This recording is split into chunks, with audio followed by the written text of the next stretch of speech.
Œuvre de Maria Valtorta, tome 5, chapitre 306, intitulé Simon le Zélote arrive à Nazareth, leçon sur les dommages causés par l'oisiveté, le 15 octobre 1945.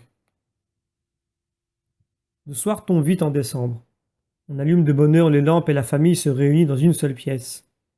Il en est de même dans la petite maison de Nazareth.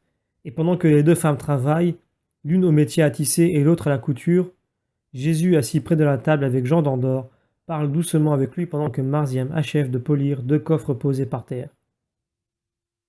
L'enfant y met toutes ses forces jusqu'au moment où Jésus, s'étant levé et penché sur le bois, dit en le touchant : « Cela suffit.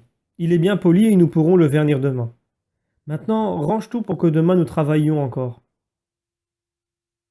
Pendant que Marziam sort avec les outils de polissage, spatule dure avec cloué dessus des peaux rugueuses de poisson qui remplissent l'office de notre papier de verre, et des espèces de couteaux qui ne sont certainement pas en acier employés pour le même travail, Jésus prend dans ses bras robustes un des coffres et le porte à l'atelier, où l'on a sûrement travaillé car il y a de la sciure et des copeaux près de l'un des établis, replacés pour la circonstance au milieu de la pièce.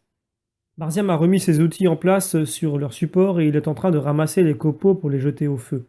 Il voudrait enlever la sciure, mais Jean d'Andorre préfère s'en charger.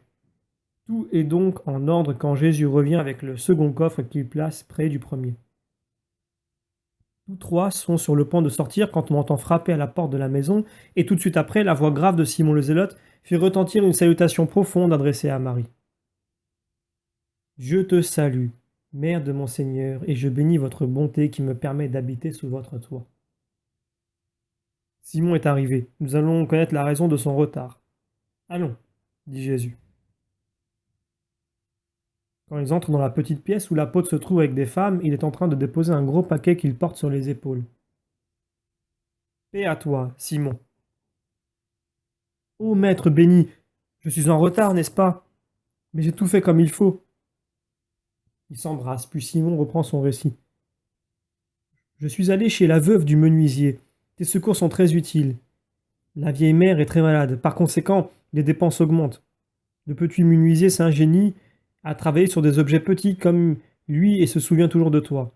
Tous te bénissent. Puis je suis allé chez Nara, Samira et Syrah. Leur frère est plus dur que jamais, mais elles vivent en paix comme des saintes qu'elles sont, et elles mangent leur pauvre pain assaisonné de larmes et de pardon. Elles te bénissent pour le secours envoyé, mais elles te supplient de prier pour que leurs durs frères se convertissent. La vieille Rachel te bénit elle aussi pour l'obol. Je suis enfin allé à Tibériade pour les achats. J'espère avoir bien fait. Les femmes vont regarder, mais j'ai été retenu à Tibériade par certains qui croyaient que j'étais ton envoyé. Ils m'ont séquestré pendant 3 jours.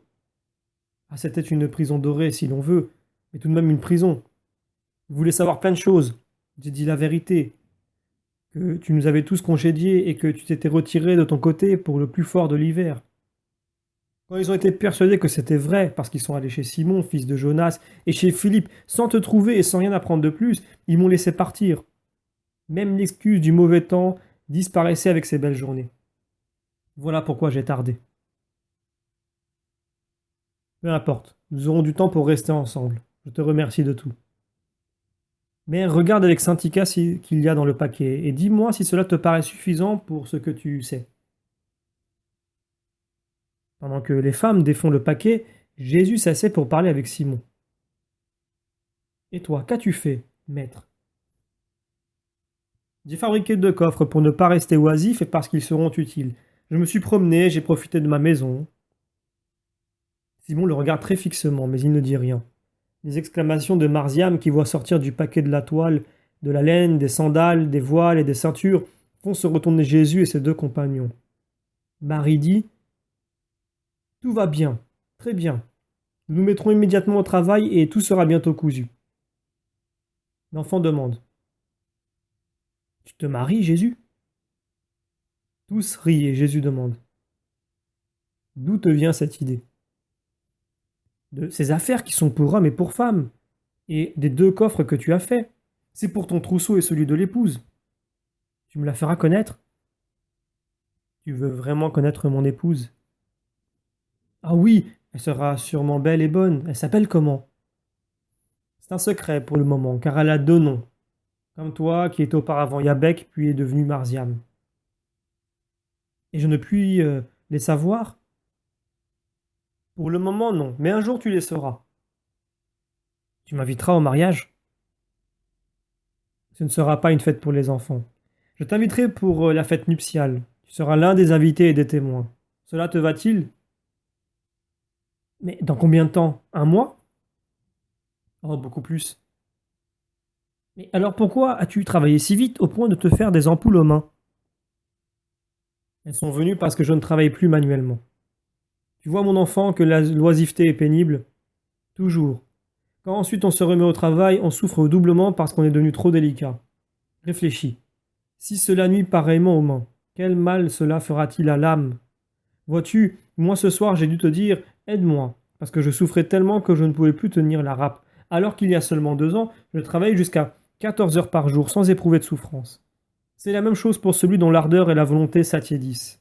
Il se rend mou, il s'affaiblit, il se lasse plus facilement de tout. Les poisons des maladies spirituelles pénètrent en lui avec plus de facilité à cause de sa faiblesse. À l'opposé, c'est avec une double difficulté qu'il accomplit les bonnes œuvres dont l'exécution ne lui coûtait pas auparavant parce qu'il était entraîné. Ah, il ne faut pas rester oisif en se disant une fois cette période passée, je me remettrai au travail plus dispos. On n'y parviendra jamais. Ou bien ce serait au prix d'un très grand effort. Mais toi, tu n'as pas été oisif.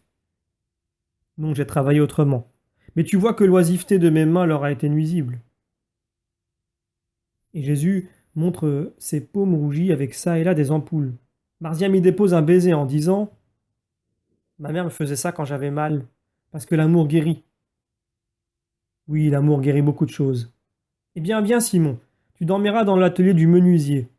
Viens donc que je te fasse voir où tu peux mettre tes vêtements. Et ils sortent et tout prend fin.